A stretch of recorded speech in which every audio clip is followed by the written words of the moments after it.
Il voulait ramener un souvenir de voyage, mais il n'en est jamais vraiment revenu. Otto Warmbier, 21 ans, étudiant américain, il part en Corée du Nord pour fêter le Nouvel An. Mais au moment de quitter le pays, il est arrêté à l'aéroport. Son crime, avoir décroché du mur une affiche de propagande comme souvenir de son hôtel. Un simple papier, mais considéré là-bas comme un acte hostile contre l'État. Sous la pression et espérant pouvoir être rapatrié, il confessera tout et n'importe quoi au régime coréen comme faisant partie de la CIA.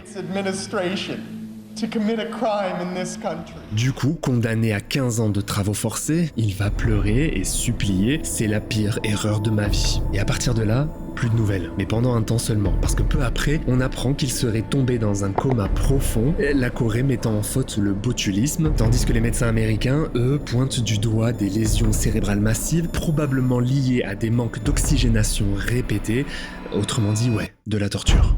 And you see how he came back. Quand Otto est finalement rapatrié 18 mois plus tard, il ne parle plus. Mais plus du tout, au point où il ne réagit plus à rien. Et 6 jours après, Otto Warmbier has just passed away. Il meurt. That's a brutal regime. Âgé de 22 ans. We'll be able to handle it. Suite à ça, les États-Unis interdiront donc à tous leurs concitoyens de se rendre dans ce pays. Rocket Man should have been handled a long time ago. Mais en dehors du régime nord-coréen, personne ne sait vraiment ce qu'il s'est passé pour Otto là-bas. I'll be meeting with Kim Jong-un. What did you learn about him, sir?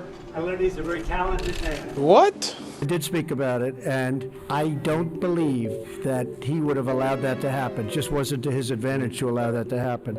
Those prisons are rough. They're rough places, and bad things happened.